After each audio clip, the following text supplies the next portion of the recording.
Good morning class. जैसा कि आप सभी को कल हम दांत के बारे में बताए थे और उसका दंत सूत्र भी बताए थे, तो उसके आगे बोले थे कि नेक्स्ट वीडियो में हम आपको बताए थे, तो नेक्स्ट वीडियो लेकर आ गए हैं।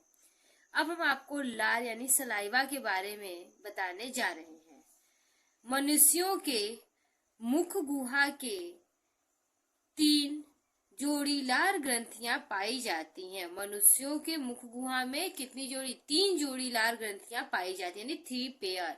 अगर सिंगल सिंगल देखा जाए तो 6 और पेयर में देखा जाए तो 3 पेयर लार ग्रंथियां पाई जाती हैं। पहला पैरोटिड ग्रंथियां, पहला पेयर जो है वो पैरोटिड ग्लैंड का है।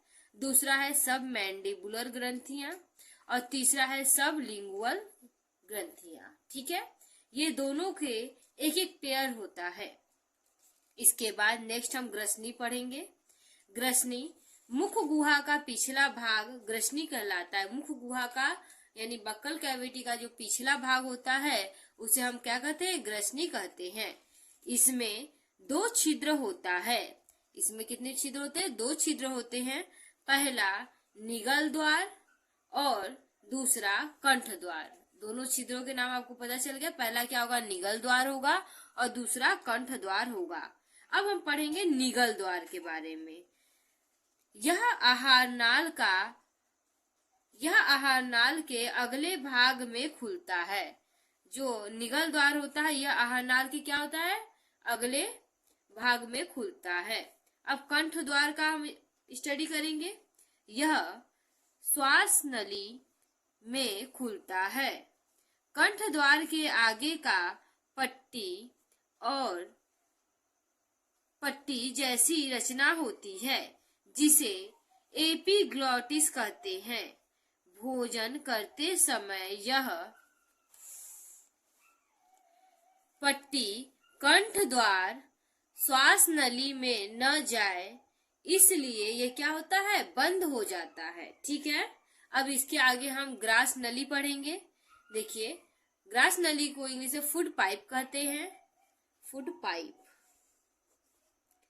PIPE। ठीक है, फूड पाइप यह 20 से 25 सेंटीमीटर लंबी पतली मांसल नली है जो आमाशय में जाकर खुलती है। अगर हम ग्रास नली की बात करें तो यह 20 से 25 सेंटीमीटर लंबा और मसल्स का बना हुआ क्या होता है? एक नली होता है जो कहाँ पे जाकर? स्टमच में यानी आमाशय में जाकर खुलता है। ठीक है, भोजन के पहुंचते ही ग्रास नली की दीवार का एक विशेष प्रकार की गति होती है। ज्यों ही भोजन हम निगलते हैं त्यों ही ग्रास नली जो होता है उसमें विशेष प्रकार की गति स्टार्ट हो जाती है। ठीक है, जिसे क्रमाकुंचन गति कहते हैं। जिसे क्या कहते हैं? क्रमाकुंचन गति कहते हैं। ठीक है, अब आगे क्रमाकुंचन की गति के कारण ही भोजन धीरे धीरे ग्रास नली की ओर घिसकता है।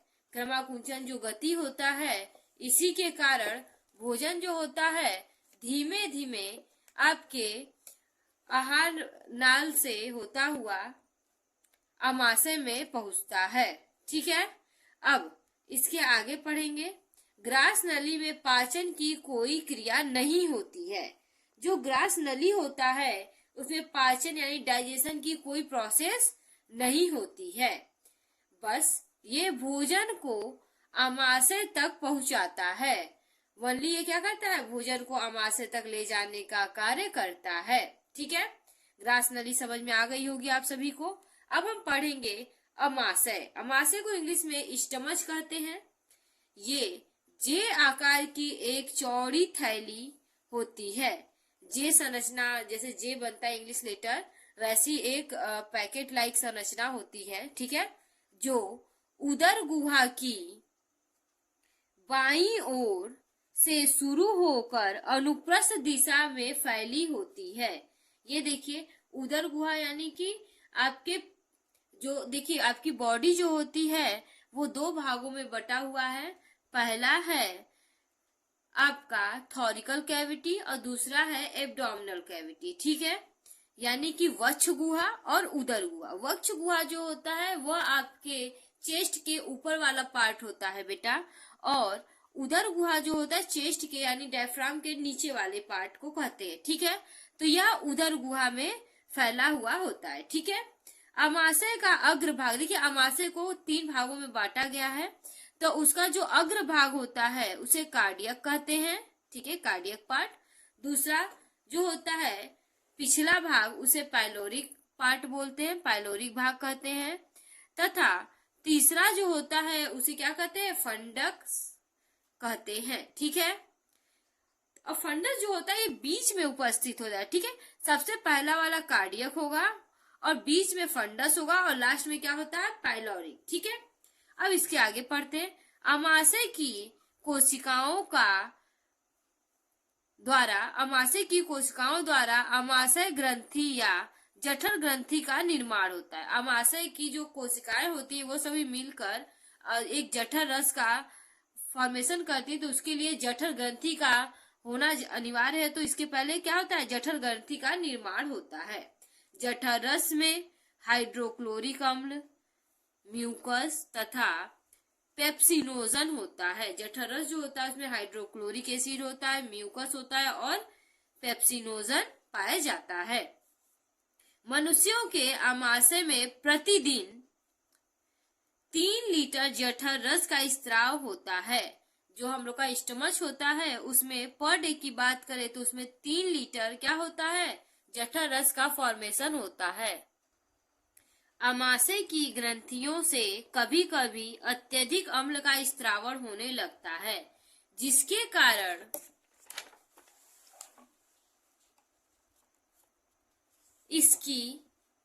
इसके दीवार को सुरक्षित रखने वाली म्यूकस का स्त्रावण घट जाता है। ऐसी स्थिति में अमाशय की दीवार में घाव हो जाता है, जिसे पेप्टिक अल्सर कहते हैं। देखिए कभी कभी जो होता है कि अमाशय में यानी स्टमच में एसिड की मात्रा बढ़ जाती है, और एसिड की मात्रा बढ़ने से क्या होता है कि अमाशय की जो दीवार होती है वो क्या होती है, उसमें म्यूकस की कमी आ जाती है, और म्यूकस की कमी आने से उसकी दीवार में घाव होने लगता है, और उसे क्या कहते हैं, पेप्टिक अल्सर कहते हैं। ये एक ऐसा सिचुएशन है जिस समय आपको पानी भी नहीं पचता है, कुछ भी आप पियो खाओ सब क्या होता है, वापस निकल जाता है, अर्थात वेम्पटिंग हो जाता है। ओके, अब छोटी आंत, स्मॉल इंटेस्टाइन, यह आहार नाल का सबसे लंबा भाग होता है। अगर पूरे आहार नाल की बात करें 32 फीट लंबा होता है, तो उसमें सबसे लंबा पार्ट जो होता है वो छोटी आंत का होता है। ठीक है, इसकी लंबाई 6 मीटर लंबा तथा चौड़ाई 2.5 मीटर होती है। देखिए लंबाई की अगर बात करें तो 6 मीटर लंबी होती है और चौड़ाई बात करें 2.5 सेंटीमीटर चौड़ी होती है। शाकाहारी जंतुओं में इसकी लंबाई अधिक होती है तथा मांसाहारी जंतुओं में इसकी अपेक्षाकृत क्या होती है, कम होती है। जितने भी शाकाहारी जंतु होंगे उसमें स्मॉल इंटेस्टाइन की जो लंबाई होगी वो मांसाहारी जंतुओं के स्मॉल इंटेस्टाइन के कंपैरिजन में क्या होगी, छोटी होगी। ठीक है, आगे छोटी आंत के 3 भागों में बांटा गया है। छोटी आंत को 3 भागों में बांटा गया, पहला ग्रहणी, दूसरा जेजुनम, तीसरा इलियम। अब हम लोग पढ़ेंगे ग्रहणी, जिसे ड्यूडेनम बोलते हैं। यह सी आकार का होता है। सी यानी इंग्लिश लेटर का जो सी होता है उस आकार की इसकी संरचना होती है। इसकी लंबाई 25 सेंटीमीटर होती है। यह छोटी आंत का पहला भाग होता है। सबसे पहला भाग क्या होता है, डेडुनम होता है। ठीक है, जो अमाशय के पाइलोरिक भाग के ठीक बाद होता है। अमाशय की जो पाइलोरिक रीजन होता है उसके ठीक बाद होता है। ठीक है, इसमें एंजाइम को स्त्रावित करने के लिए ग्रंथियां नहीं होती है। कोई भी एंजाइम का सिक्रीशन करने के लिए कोई भी ग्लैंड्स इसमें नहीं पाया जाता है। ठीक है, इसमें केवल ब्रूनर ग्रंथियां पाई जाती हैं जो श्लेष्म का स्त्रावण करती है। इसमें जो ब्रूनर ग्रंथियां होती हैं ये एक गाढ़ा चिपचिपा सा श्लेष्म का क्या करती हैं, सिक्रीशन करती हैं। ठीक है, अब हम पढ़ेंगे जेजुनम। जेजुनम जो है यह छोटी आंत का मध्य भाग होता है। छोटी आंत के अगर मध्य भाग की बात करें तो उसे जेजुनम कहते हैं, जो 2.5 सेंटीमीटर क्या होती है, 2.5 मीटर, सेंटीमीटर नहीं मीटर लंबी तथा जिसका व्यास 4 सेंटीमीटर होता है और उसकी चौड़ाई कितनी होती है, 4 सेंटीमीटर होती है। अब हम लोग इसके बाद इलियम पढ़ेंगे, ठीक है। इलियम यह छोटी आंत का अंतिम भाग होता है। इलियम की बात करें तो छोटी आंत का लास्ट पार्ट होता है, ठीक है, जो लगभग 3.4 मीटर लंबी होती है। अब इसकी लंबाई की बात करें तो 3.4 मीटर होती है। इस भाग में भोजन का अंतिम रूप में पाचन समाप्त हो जाता है। जो इलियम है इसका लास्ट स्टेज में भोजन का जो पाचन होता है वो इलियम में ही होता है। इसके बाद पाचन क्या होता है, समाप्त हो जाता है, ठीक है। छोटी आंत में भोजन का मुख्य पाचन पित्त, अग्नाशयी रस तथा आंत्र रस से होता है, ठीक है, आंत्र रस से होता है, ठीक है। अगर ये सारे रस नहीं होंगे तो शायद पाचन में बहुत ज्यादा प्रॉब्लम हो और पाचन न हो पाए, ठीक है। अब हम इसके बाद बड़ी आंत पढ़ेंगे। बड़ी आंत, ठीक है, लार्ज इंटेस्टाइन। लार्ज इंटेस्टाइन की अगर हम बात करें तो बड़ी आंत, लार्ज इंटेस्टाइन, बड़ी आंत छोटी आंत की तुलना में चौड़ी होती है। अगर बड़ी आंत की हम बात करते हैं तो छोटी आंत की तुलना में क्या होती है, चौड़ी होती है। बड़ी आंत के 4 भाग होते हैं।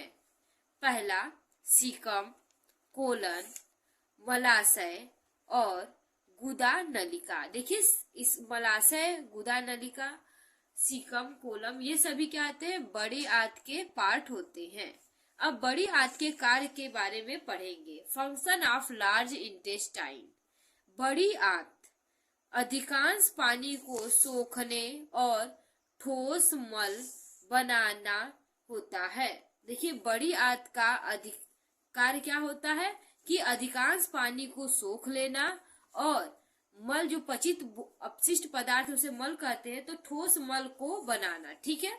दूसरा इसका सबसे बड़ा कार्य, बड़ी आंत में बहुत सारी बैक्टीरिया पाए जाते हैं। बड़ी आंत जो होती है उसमें बहुत सारी बैक्टीरिया पाई जाती हैं जो विटामिन के का निर्माण में सहायक होते हैं। जो विटामिन के का क्या करती है, फॉर्मेशन करते हैं। और विटामिन के के बारे में आप सभी को पता ही कि वो हमारी बॉडी के लिए कितनी बेनिफिशियल है, ब्लड क्लॉटिंग में कितना सहायता करती है। अगर विटामिन के की कमी हो जाए तो ब्लड क्लॉट नहीं करेगा और भी बहुत सारे बॉडी में पार्ट्स में बहुत सारे हेल्प करते हैं, ठीक है। Okay, thank you. अब आगे का हम आपको नेक्स्ट वीडियो में बताएंगे।